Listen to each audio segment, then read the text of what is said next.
Hello and a very warm welcome to everyone. I am Shreya Agrawal and you are watching our series Winning with Anti-Fragility.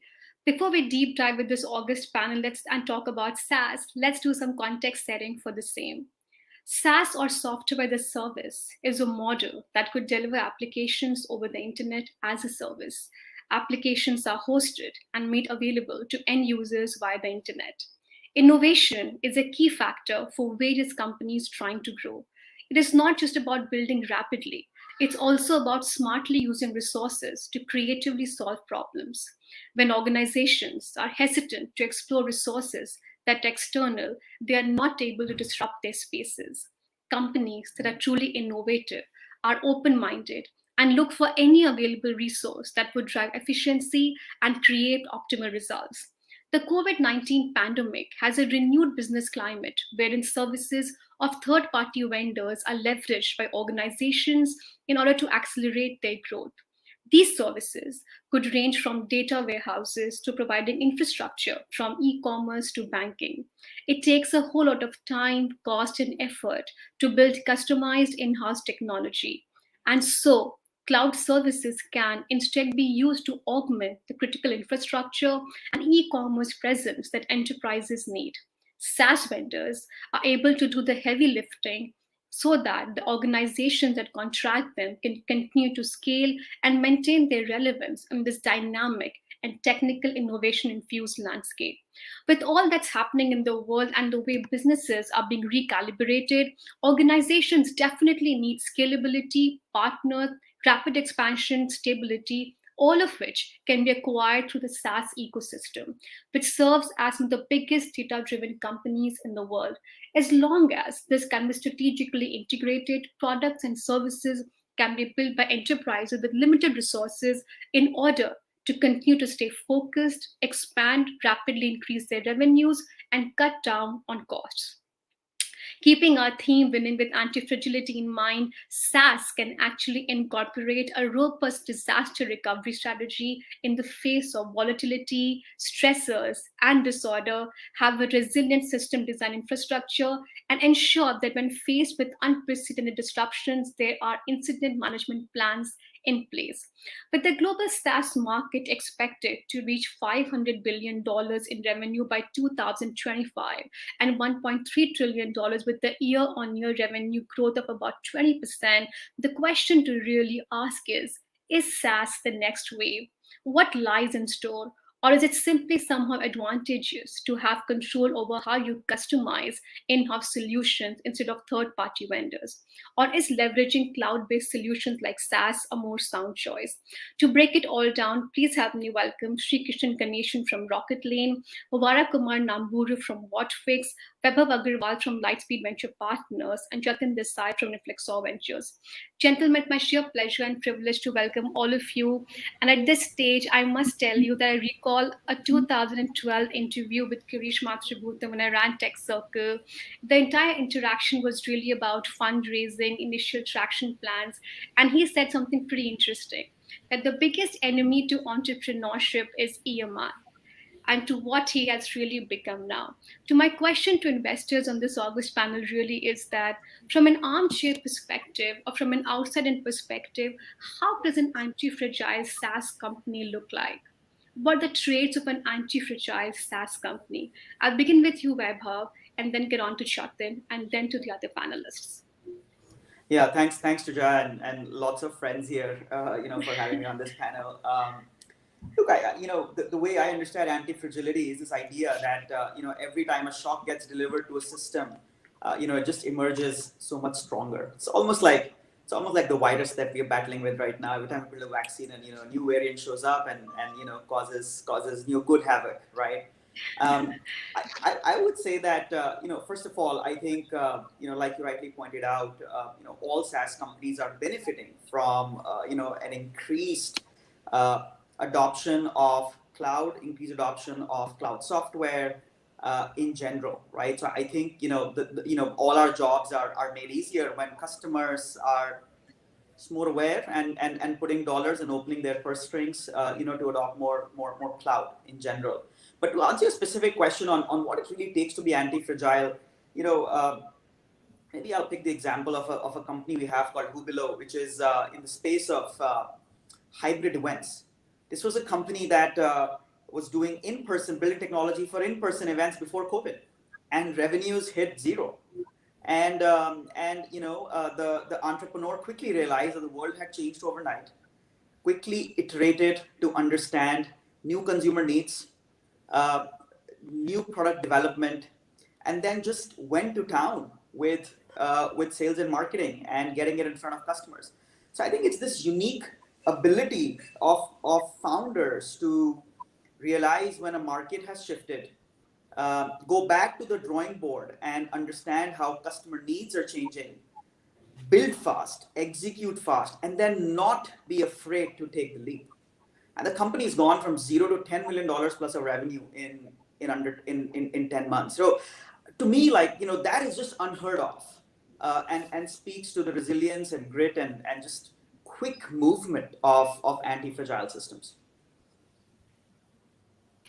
Thanks for that, Vaibhav. I'm very sort of well put with this fantastic example of an events company and how the revenues completely went to zero when touch became a taboo in the entire COVID situation, and how they actually had to not only emerge resilient but stronger. $10 million revenue in less than 10 months. That's fantastic. I come to you now, Jatin. If you were telling me what should the traits of an anti fragile SaaS company, what would those be? Yes, I guess, Vaibhav covered it well with the example. And what I would like to add there is, see, there is nothing, we've heard all these statistics that, things picked up, COVID has acted as a catalyst, particularly for the SaaS companies. But the proof of the pudding is always, there when you experience it. So as a deep tech fund, 80% of our investments across both our funds are actually in either pure play SaaS companies or partial SaaS companies. And we had seen, a lot of what Weber covered. In some cases, our founders had to pivot and react to the market dynamics that changed.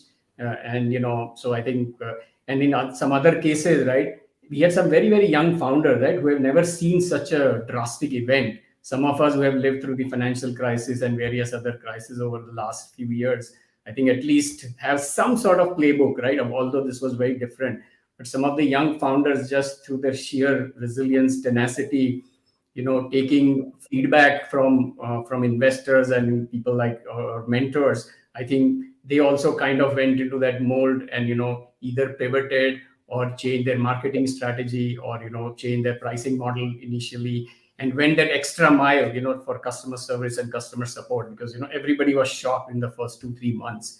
So for us also similar thing, right? Many of our companies, after dipping to zero in a couple of months, right, April, May kind of time frame, most of them are, even up stronger than, than they were pre-COVID, right? So we have also had cases from zero to $6-7 million, monthly revenue, a few companies. Okay, I sort of bring you in, Vara, here. You just recently raised money from SoftBank. It's a large VC fund. And I want to understand from you that we are hearing a lot about this COVID-19 induced growth. A lot of companies benefited hugely from what the pandemic really has been. It really has been a tale of two cities. There have been some companies which really had a huge uptick in the growth, and digital transformation has been a very loosely bandied around word. I want to understand from you that SaaS really came to the fore in COVID, and rightly so. But how sustainable that growth really has been. Yeah, yeah. So anyway, yeah, if you see the trend of what enterprises are spending on, the more and more spend is going towards cloud SaaS. So gone the days where enterprise want to buy an on-prem software as per their technology comfort, customize it, house it, have it developers. So those days are gone. So now more and more enterprises want citizen development style products where things are more easier to configure, things are more easier to customize, where there is a less effort from enterprise standpoint to maintain, manage the stack. So definitely there is a more and more growth towards adopting to the cloud. So especially the SaaS too. Uh, Obviously, the SaaS uh, entire this licensing mechanism and the styles would change. So now there is a lot more enterprises doesn't have to invest upfront a lot. So they could think of a lot of these subscription-based investments. That means a lot of pressure back onto the SaaS vendors that they need to be relevant, not just at the time of sale, but at the time of every renewal. They need to be relevant. They need to be adding value continuously. So it's all will put a lot of pressure on SaaS vendors, but it's in a right way. So the companies which are with the right mindset and will grow and will do well. I sort of come to you now, Shri. We just heard what Vara just said. What the kind of pressures that you have been facing? He pointed out about the pricing pressure and the subscription pressures and the need to stay relevant. I think a very important point brought to the fore by Vara here. It is not just about one-time sale and you establish and do that excellent sales pitch. It is about establishing relevance throughout the lifetime. So is there an increased pressure on SaaS vendors? And if at all, how are you coping with it? Yeah, absolutely. I think interestingly, both Whatfix and us play in a similar but yet complementary space where they focus on user onboarding, we focus on onboarding the whole customer, right? And then of course the users within that customer what they can help with. So in that sense, what we know is that if you're not onboarding a customer well enough, right?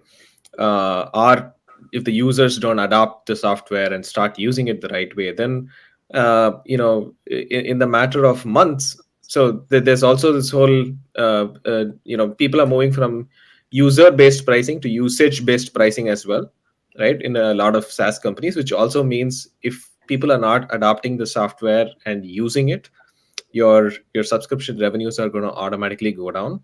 And of course, I think at the end of the year, when people look at, hey, what's the value, what's the ROI we're getting out of this product, people are choosing to buy your software every year, right? So they may if they're seeing that they're not getting the value, then they're going to choose not to buy.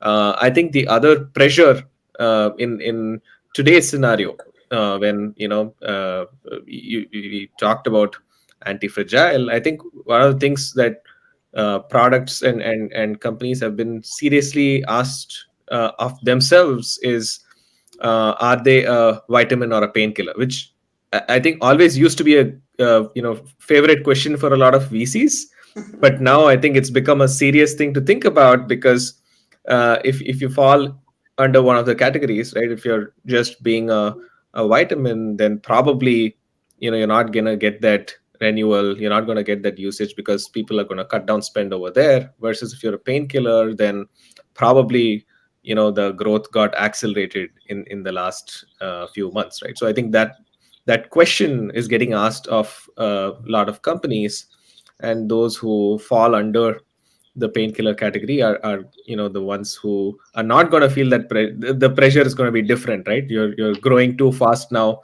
you're facing different kinds of bottlenecks in adoption and usage, probably need to solve those bottlenecks versus figuring out whether you're relevant or not.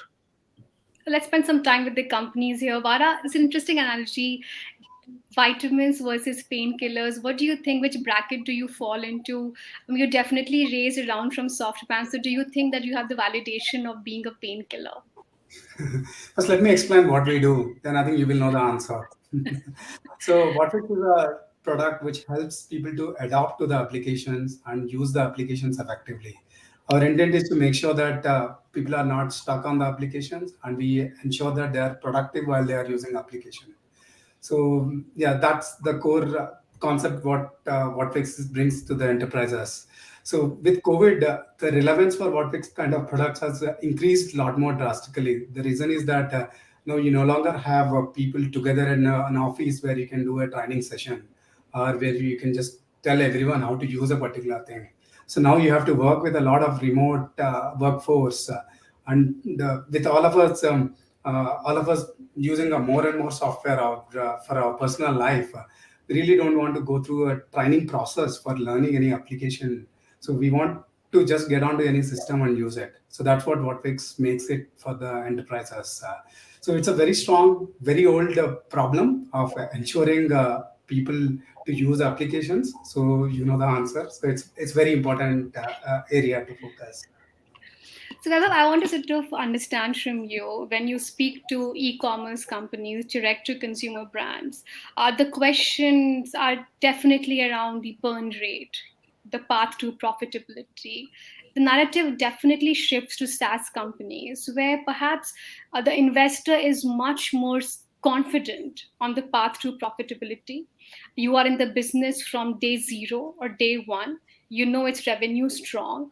So, what is it about SaaS where suddenly the momentum of VC seems to have shifted towards SaaS in a very big way? Suddenly, the noise around SaaS, and for a want of a better word, noise not in the wrong category, but the popularity around SaaS has really increased manifold. Why is it so? Yeah, Shrija, maybe I'll zoom out and share what's happening right in SaaS. I think most investors historically were wrong about SaaS and have historically underpriced SaaS companies. You know, Salesforce today is a 24, $25 billion revenue company, growing 30% year on year. And it's been growing 30% or whatever, 25 to 30% for the last many years. Nobody expected that. Microsoft, does probably, I don't know, like maybe a 150 billion in revenue, growing 15% at that scale. AWS, 35 billion in revenue, again, growing, I don't know, 30, actually 45 billion revenue, growing 35, 40% year on year. So I just think, everyone's realized that these markets are way deeper and growth is way more durable than originally thought. And I think that's just opened everyone's eyes to how large these businesses can be. And against that context, and Vara alluded to this a little bit, how software is sold is changing, and the velocity of adoption of SaaS and software in general is changing.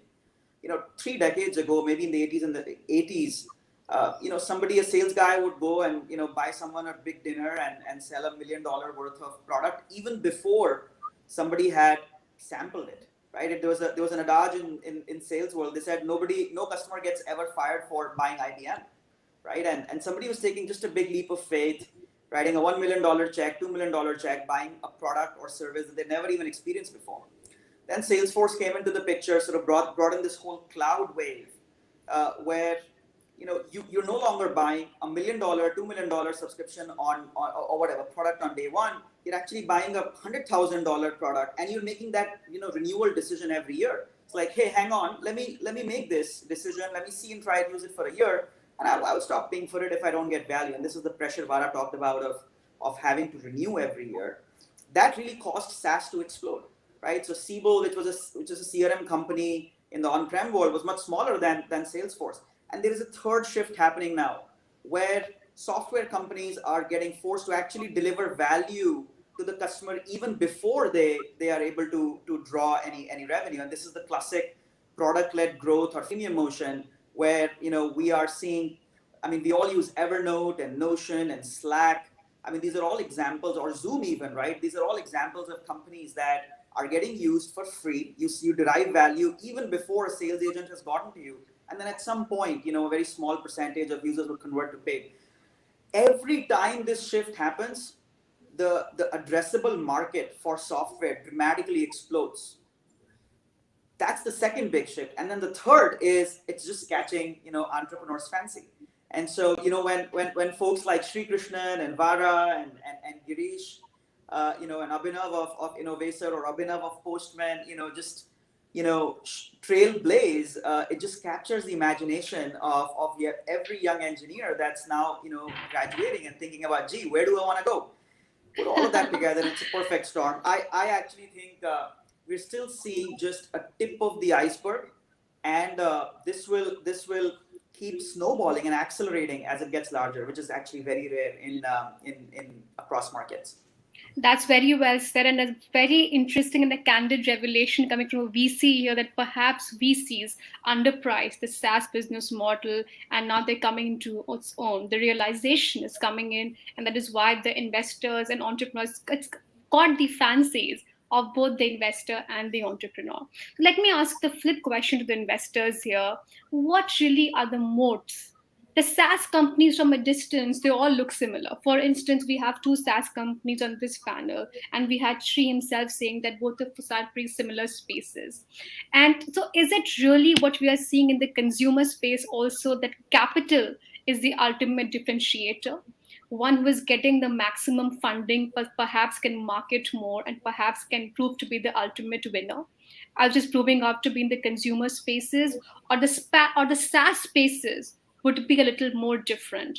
And when you are investing in a SaaS company, are the seemingly similar looking companies, how are the modes distinguishable? How are they different? How does that play out in your investment scenario?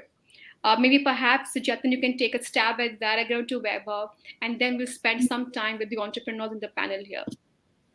Sure, sure. Yeah, so what you say is partially true, I guess. I think a couple of other things to be considered are, obviously, one is the quality of founders, which is always very important, whether it's a SaaS or a non-SaaS company, right? That's where if you have good founders, they will ultimately build a good moat, right? And secondly, I think there is horizontal solutions and there are vertical solutions, right? Even in SaaS, and both are quite popular and gaining steam. And one extra thing that we look for the advantage that SaaS has, that you can sit in India, build in India, and sell to the world, right? Which many of the successful Indian SaaS startups have done, right? And some of them have eventually flipped to the US. So you can build in India and sell it to the world. So we look for SaaS companies that have a global market potential, right? And when we come in, while we are somewhat early stage, kind of Series A, there is already revenue traction in India and some initial revenue traction outside of India. So these are the 2-3 things that we look for. And then with our sweet spot actually is where SaaS intersects with AI, for example, right? So that's where we believe that is going to be a new trend, besides some of the horizontal solutions. And then 5G, when it comes in full steam commercially, look at there are some industries that are either somewhat resistant or not ready for SaaS, let's say like manufacturing and other things, right? Shop floors. So this will also change with the advent of 5G. So we look for some of these things in the product map and the product plan. Okay, Vaibhav, your thoughts around this entire moat question, and can capital truly pick the winner, as we have seen in the more consumer spaces? Yeah. Maybe one distinction between, and I'm going to generalize, right? But at least when we look at SaaS, right, in a broader schema of businesses we invest in, SaaS does tend to be different, right? Take a consumer business like, Apna or Snapchat or ShareChat or Uber, Ola, right? Many times, both commerce and let's call it technology businesses on the consumer side, do tend to have winner take most or very, very strong network effects, right? And once those network effects take root, it's very, very hard for a team to come from behind and supersede them with better sales and marketing or with better product or what have you, right? Which is why when consumer companies are scaling up, it's really important for them to quote unquote win the market, right? Win market share, and that sometimes means incentivizing users, incentivizing merchants, quote unquote the classic discounts, or it sometimes means acquiring users way before you have a business model, and all of that just looks very, very ugly when you're building it, because it's a lot of money burned, right, on sales and marketing. I would say SaaS companies tend to be by and large a little bit different, where they don't tend to be winner take all. There's an opportunity for multiple SaaS companies to coexist alongside, in their own different niches. So that I think is one big difference between why I don't think capital is as much of a differentiator or as much of a winner or a loser, feature, as in consumer world. Having said that, I do believe that fundamental moats in SaaS businesses come from two places. One is sales and marketing or distribution in the early days. I do think A+ distribution and B+ and B product in the early days like wins every day over B distribution and A+ product. But once distribution is more or less commoditized, or let's say for product-led growth companies where you're just distributing digitally, product then really becomes the moat, right? And I think certain categories lend themselves to very, very strong moats and natural very, very high barrier to shift, and certain categories don't. As an example, in the sales stack, right? A system of record like a HubSpot or like a Salesforce, where customers or let's say sales agents are really living, where all your information resides, are very, very hard to replace, even if a much better product comes out. Which is why you see something like a Slack, even though it's a very unique product, get acquired by someone like Salesforce and then get stand out. Whereas I think some other categories like intelligence, like engagement, let's say a Gong or a Chorus or Zoom Info, what have you, some of these others, right? They don't tend to have the same level of, I would say, moats and integrations inside a customer. So I think nuances between categories, and then also nuance between just SaaS and consumer, especially network effects driven businesses in general. Thanks for that, Vaibhav. I tend to agree on this entire comparison between the consumer businesses and the SaaS, especially when you have this question that VCs pose to consumer businesses. What is your burn rate? The questions completely change over to a SaaS company. When would you become profitable? You have your eyes on the competition, and the winner takes all philosophies embedded from day one. You have to go throw money at your consumer and win the market. In SaaS, perhaps that thinking is not there. I want to spend some time with the entrepreneurs here. If one were to start a SaaS company in 2021, vis-a-vis 5 years back, how has the scenario changed?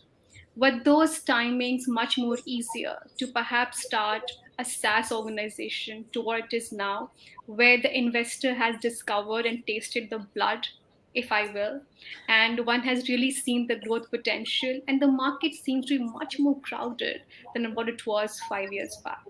So I'll sort of begin with you, Vara, and then come to Shri. Whoever wants I'm to just make going a to throw in point. one other thing for fun, which is, these days you have to buy BMWs to attract engineers to your company. So how is it doing that? Absolutely. Absolutely. So you need to entice people, the talent with BMWs. Yes. Yes, Vara, go on.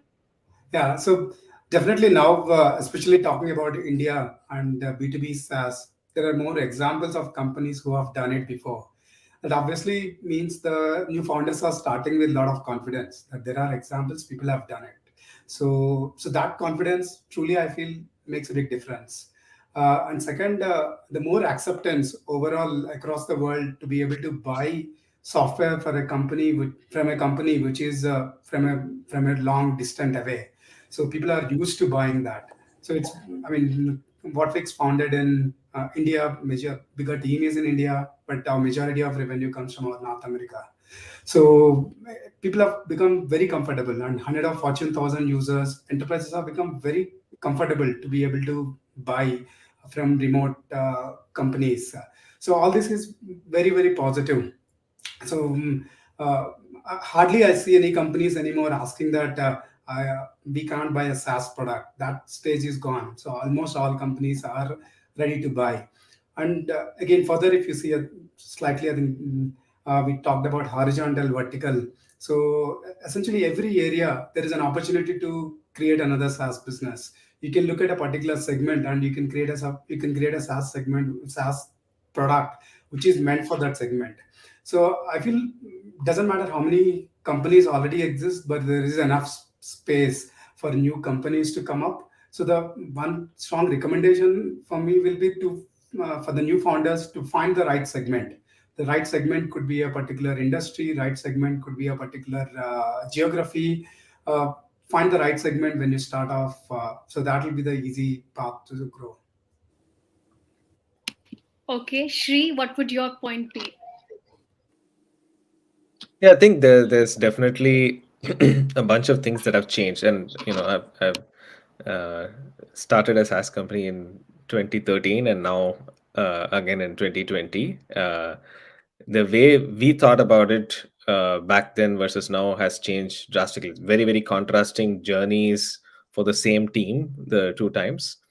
I would say today, the whole aspect of how companies judge your product has changed quite a bit, especially if you're going for like a product-led growth, as Vaibhav said, then you need to really focus on world-class UX and world-class sort of product, right? So in that sense, uh, you people judge you based on your website and the first experiences that they're having inside your product. So our first hire this time was actually a designer, right? So it was, and that has really helped when we do, even if it's not like automatic adoption, even if you're selling to someone, when we show the product, the customer should be like, oh wow, I want my hands on it, right? So the way people buy, this is one of my favorite stories.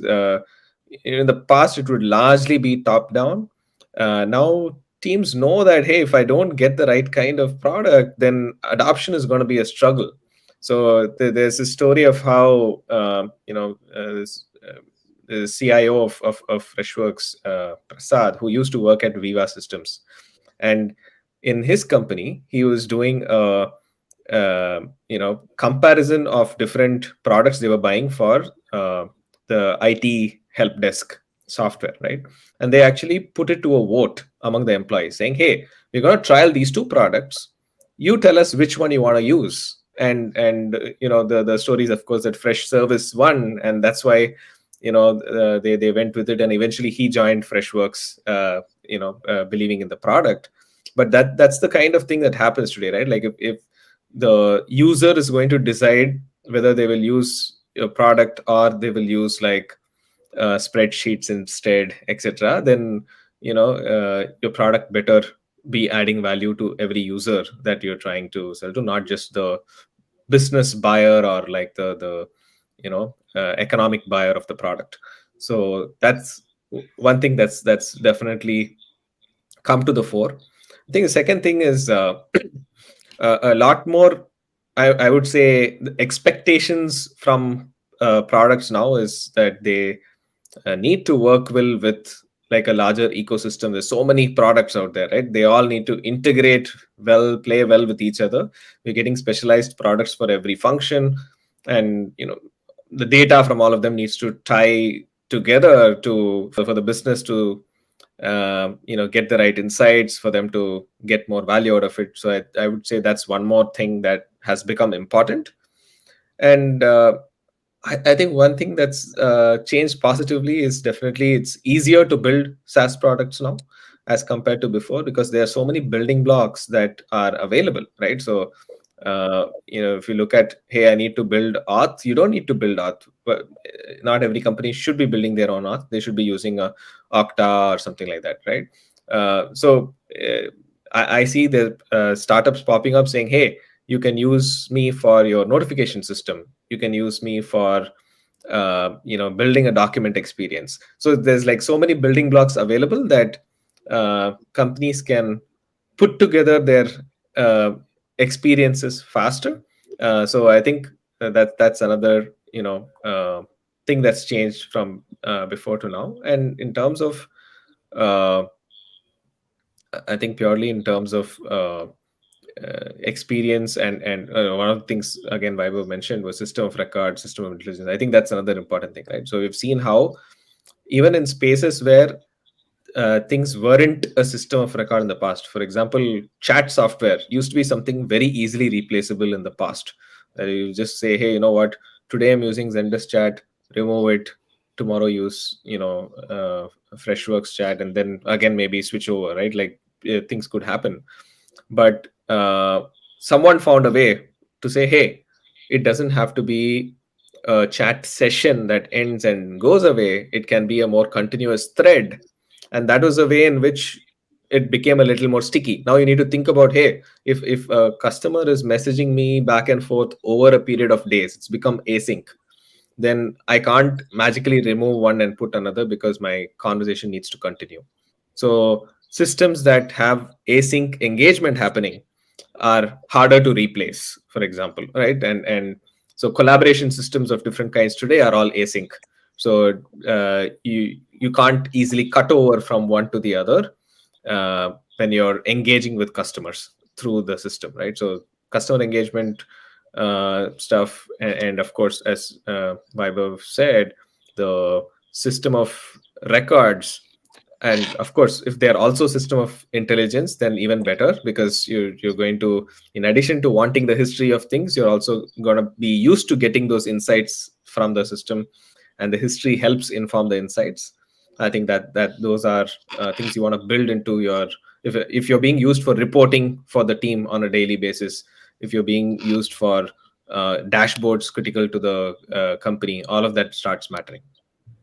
Okay, thanks for that. I want to sort of get in Vara also here. Both of you spoke about the opportunities and, of course, how different it has been. Talk to me about the challenges.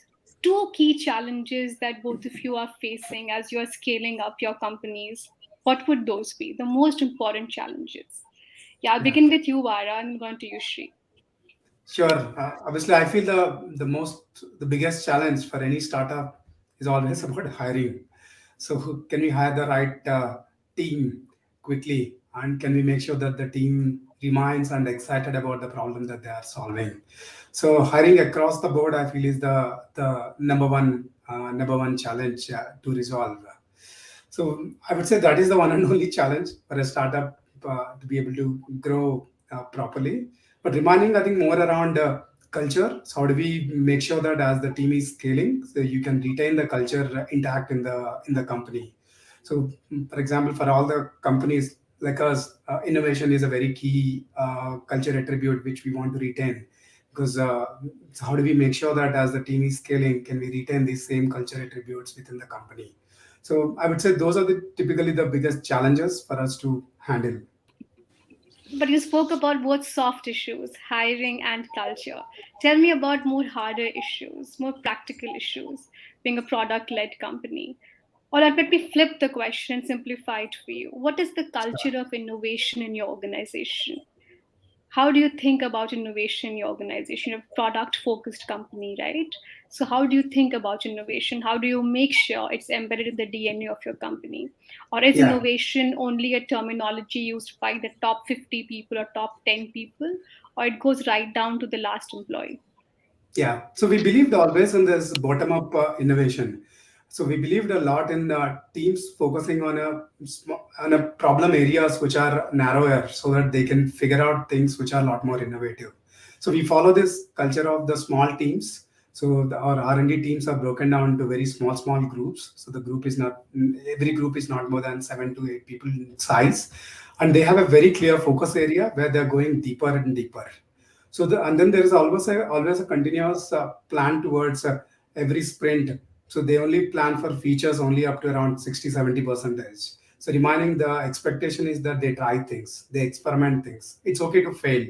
So one of the culture attribute we push a lot is about failure is okay, but just fail fast. But not trying is a bigger problem. Try, fail, it's okay. So again, this is more driven at the small team level. The always our belief is that a lot of innovation comes from the ground up. So that is where that's what we've tried to take steps so that things happen in that way. That's well said. Shri, what about you? Yeah, I think I would say in uh, a startup, especially in early stage startup, uh, it is a huge challenge if you think about how a 0 to 1 journey needs to happen in a remote world, right? So for companies that already existed, they had a product, and then they sort of had to learn how to continue running their business in the remote world. It's a different kind of experience versus for us, for example, the product design and brainstorming on what features go into it, what is your like first version going to look like, all of that was something we needed to figure out in a remote world. And get the team, a new team hired, excited about what you're building, and figure out the right pace for the team, especially during a pandemic. All of that, I would say, on the soft side, those were like huge challenges that we needed to overcome, be very thoughtful about, be mindful about as we went through the journey. uh, but I think the other challenge I would say is in SaaS today is there is a tool fatigue, right? So there's so many SaaS products that have come out. They all have great purpose, but at the same time, think about the employee, right? So if you need to use best in class products for every single uh, function that you need to perform, then there's going to be a deluge of tools. Even a small SaaS, small startup starts using like 60 70 SaaS products in no time, and then they're like, hey, why one more product? Can't we do this with this existing product? That becomes a question, right? And over there, I think it's important for software to start doing more for each person, right? So for a function, product needs to start feeling more and more complete, so that you don't need A and B and C for them to do their work. So then the challenge becomes, you need to build more product for uh, each team member, right? So in a way, if you're selling software to the sales team, maybe a product which is able to combine features of three products that the sales team is using, the unification story, is something that I believe is starting to work more, and hence, Okay. more. Uh, it's obviously more complex to build multiple products into one and deliver the right experience. So that's another kind of challenge I see, uh, you know, coming in terms of building new SaaS today. Okay, interesting. So a lot of interesting ideas came to the fore, tackling innovation. So I'm seeing this across organizations that perhaps the future really lies in organizing work in projects. That has been the biggest innovation for this century. That work in even large organizations is being managed through smaller projects, and like what Vara also mentioned, not more than 7 to 8 people, and given very, very specific outlined tasks. And this entire philosophy of you can fail, but fail faster. And she spoke about this unique challenge of unification of systems, just coming as a unique SaaS challenge in 2021. Now, let's spend some time with the investors. The entrepreneurs have outlined their challenges. Let's hear if the investors have solutions for it. Vaibhav, I want to sort of understand from you. I hear from a lot of people in the SaaS narrative this entire thing of the 40% rule, which is doing the rounds in SaaS, that essentially the combined growth rate and the profit margin of software companies ought to be more than 40%. My question to you really is that, do you think that how successful companies really have been this trade-off between short-term viability and investment in growth? My question would have changed for somebody building a large e-commerce company, but how do you think are these SaaS entrepreneurs walking this tightrope? I, I think the rope walk has changed because like I was saying, all of us entrepreneurs included, underestimated SaaS markets. And it's like if you're taking a ship, if you're Christopher Columbus and you're taking a ship out into the open waters, you just don't know what you're going to see, right? So we're all discovering together. I actually think this rule of 40 and other heuristics like that, I mean, really don't help either investors or entrepreneurs. I think it's very clear when you have product market fit. It's very clear when your customers keep coming back asking you for more and more. It's like something she was saying. It's like, gee, you built X for me. Can you also do? Can you do Y, Z, Q, R, S, T for me as well? I mean, a good example is a company like Innovacer. When we backed them, it was a population health company and used to sell, software to large hospitals in the range of 100 to 100K.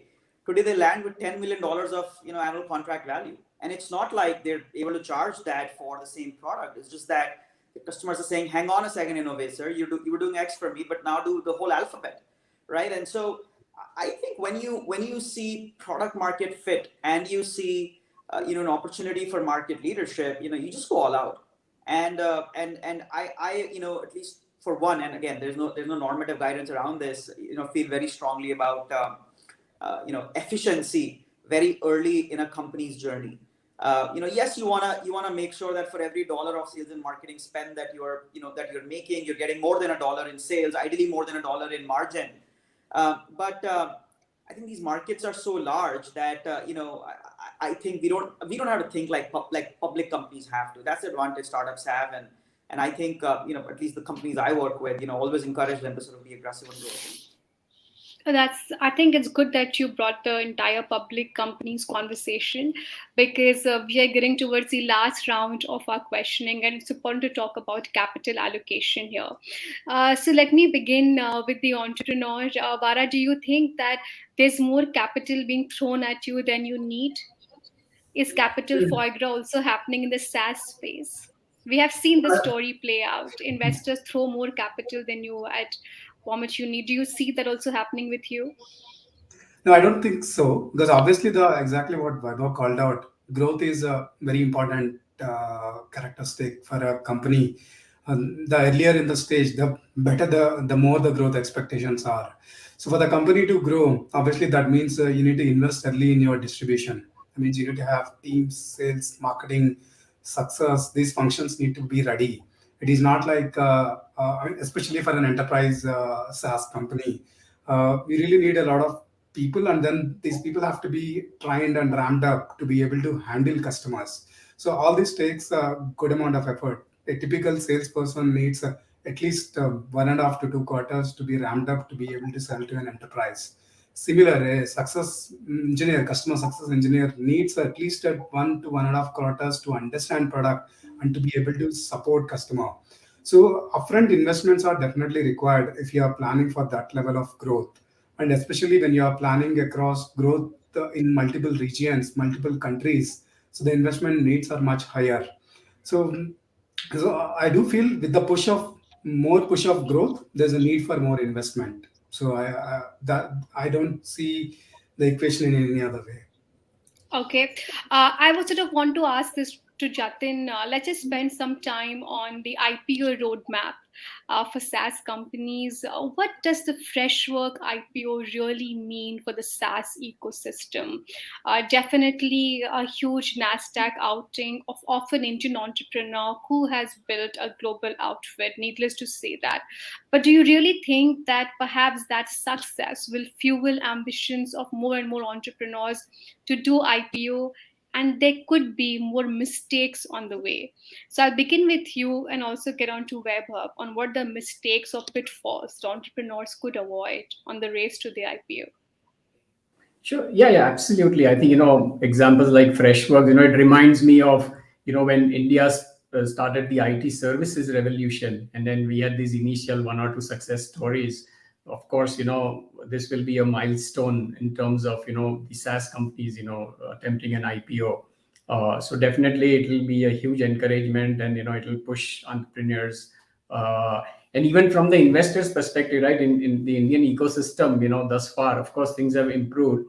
Exits have always been a bit of a challenge, right, in terms of returning to the investors. So I think, between IPOs and strategic acquisitions, of course, that also improves the exit story as far as investors are concerned. Investors, as in our investors, our LPs in the VC fund, right? So I think it helps both sides of the story, the entrepreneurs and the investors, right? And then, when you IPO, of course, retailers get to participate. So I think that bodes very well, and then I'm sure that in the next 4 to 5 years we will see a lot more such IPOs.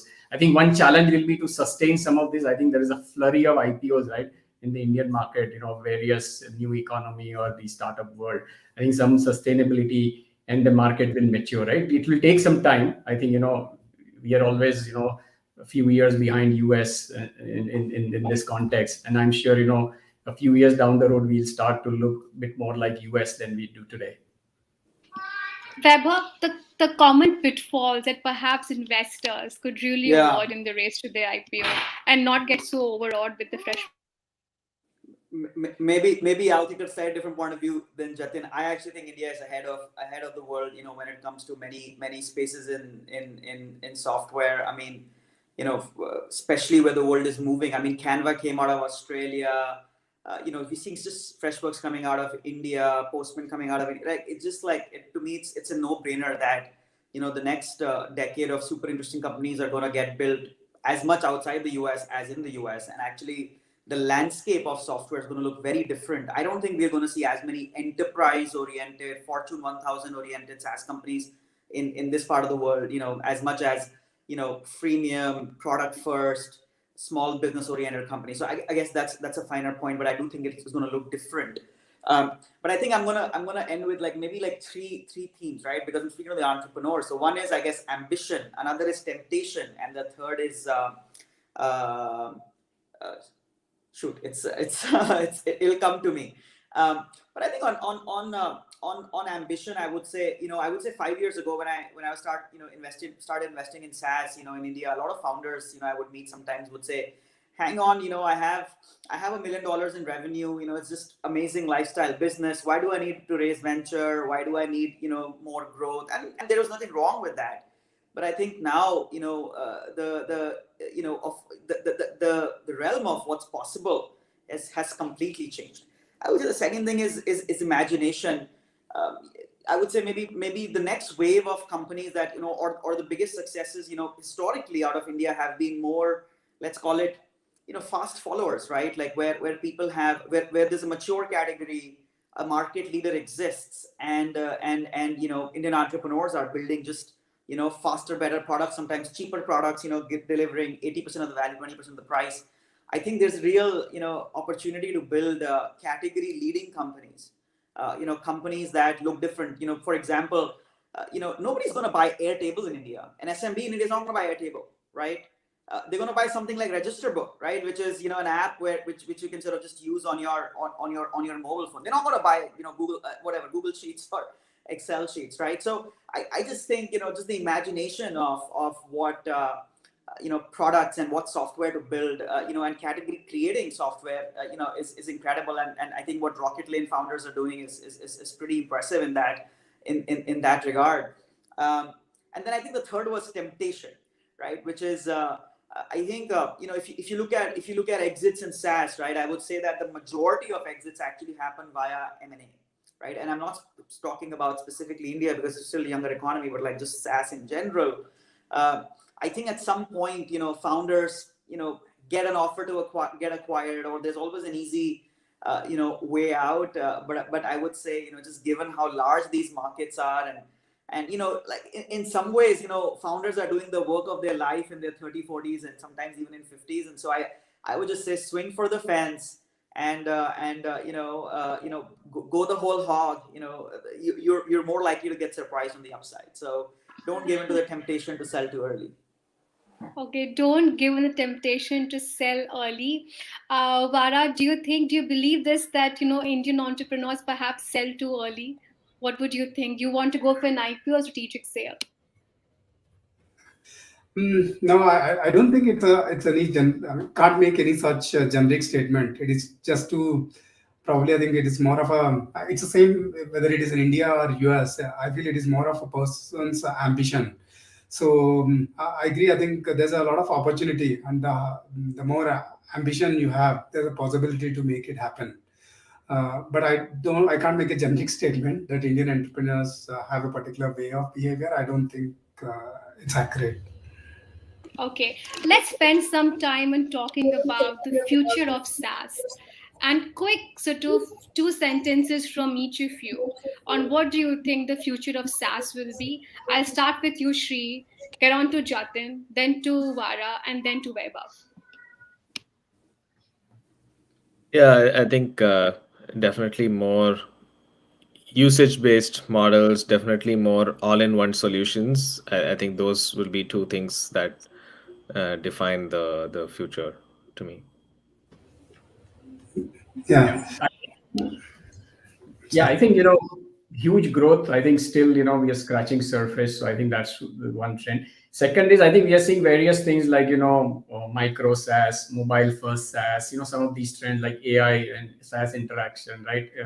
So I think these are some of the things that we see in the next 4-5 years. Yeah. Okay. So I feel the future of SaaS, I mean, more and more enterprises are adopting more and more SaaS products. So definitely there will be more purchase of SaaS. And second, the boundaries will blur. It doesn't matter where the SaaS vendor is, from where the product is being sold. As long as the product is good, enterprises will purchase. So I feel the geographic boundaries will completely get blurred. Vaibhav?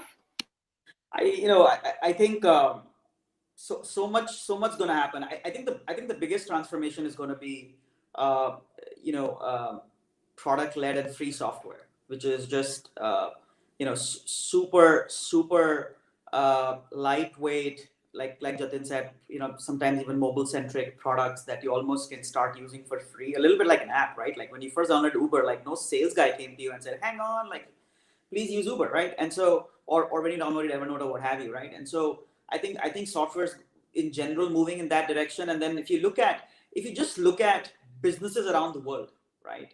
Uh, and look at software adoption of businesses around the world. We're still very early, right? Even in the US, where IT spend is maybe, I don't know, 2 trillion, next year, total SaaS spend is maybe like 100 to 150 billion, right? And that's the US, where a lot of software is bought by the large enterprises. But look at the rest of the world; it's all small businesses, right? Like all of it. And so I do think that transactions and commerce and software are gonna come together in a very meaningful way, and you're just gonna see very very different kind of software companies get built. Business models will evolve as well. Not all of it is going to be charged for software. It's going to be charged for transactions, charged for using the ecosystem or what have you. So I think it's very exciting times, and we just see a lot of innovation both on the business model side as well as on the product side. What a lovely discussion on SaaS. We unraveled so many aspects: investor interest, business model discussion, the road to IPO, the challenges, opportunities, investor experiences of starting a SaaS company in 2021 versus 5 years hence, and the future of SaaS.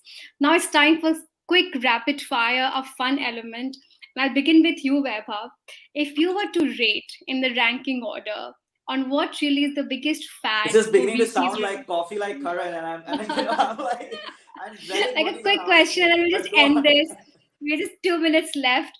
You have to rate in the pecking order. What do you think is the biggest fad right now for VCs? Is it edtech? Is it SaaS? Is it health tech? Amongst these three, what do you think is the biggest fad right now? I would say so ranking from biggest fad to least fad, I would say edtech, SaaS, then health tech.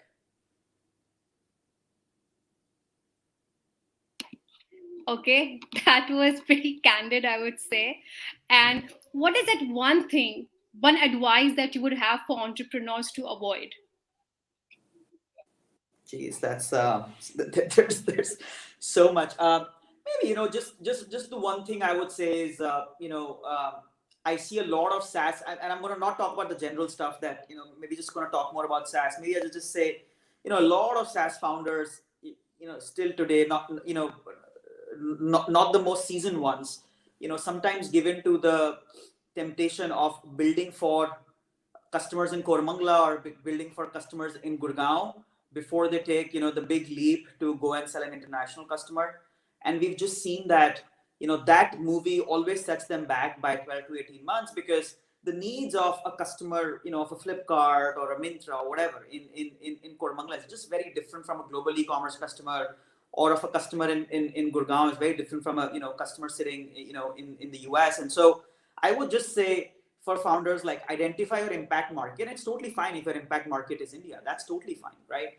But just identify your impact market and go straight to it, versus building for someone because it's easier, and then hoping to pivot to more impact customer category. Okay, I come to Vara now. Vara, we just heard from a VC that the fad exists. It's edtech, SaaS, and health tech. He sort of ranked it in that order. I want to ask you, what is your advice to investor? What would be your advice? What is the common mistake which you think that they do, which you have felt? Uh, Okay. Probably, I think investors may think that all B2B SaaS companies are similar and advisors could be shared across more easily across. But I just feel every company is different, every company's culture is different, every business is different. So, yeah, it will not be very easy to apply one's learning to other. So that's probably one advice I would. That's well said. And I asked so that, for investors, how are the moats different from a seemingly similar looking SaaS companies?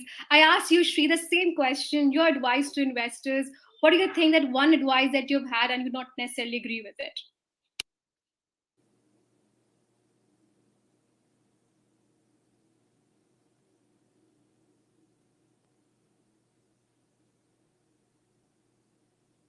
Oops. Sorry, I was muted and I couldn't figure out where the controls were.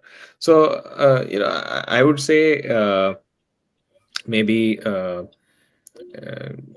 similar to what Vara said, but in terms of what patterns you look for, I guess people get used to looking for certain patterns in companies, but what may be an outstanding element of one company may be very different from, and hence what they're optimizing for early in their journey may be very different. So I would say look at the maturity of each product before judging on the same parameters across categories or across across even products in the same category. With a strong sort of voice coming from entrepreneurs on the panel here that don't paint us all with the same brush. I hope the investors are listening and those who are watching it too. Jatin, my last question to you. What was your favorite takeaway from the last excellent 1 hour that you've had on SaaS? Yeah, I think it's good to get, first-hand sort of unfiltered feedback or inputs from the entrepreneurs. And, you have a good mix. One startup is at a lot more advanced stage, at a Series D kind of stage. The other has just raised a seed round. So it's good to hear unfiltered without any agenda. Normally, founders are pitching to us always with an agenda, right? So I think that was very refreshing to hear that, and also obviously to get Weber's perspective, from the global VC market perspective. I think those were two good things for me. Okay. Thank you, everybody, for this extremely meaningful discussion. Till the time we see you next, goodbye and good luck. Thank you for your time and energy. We had a very fruitful chat here. Till the time I see you next, goodbye and good luck. Thank you. Bye-bye. Thank you. Thanks for having me. Bye. Thank you, Thanks, everyone. folks. Bye. Bye bye.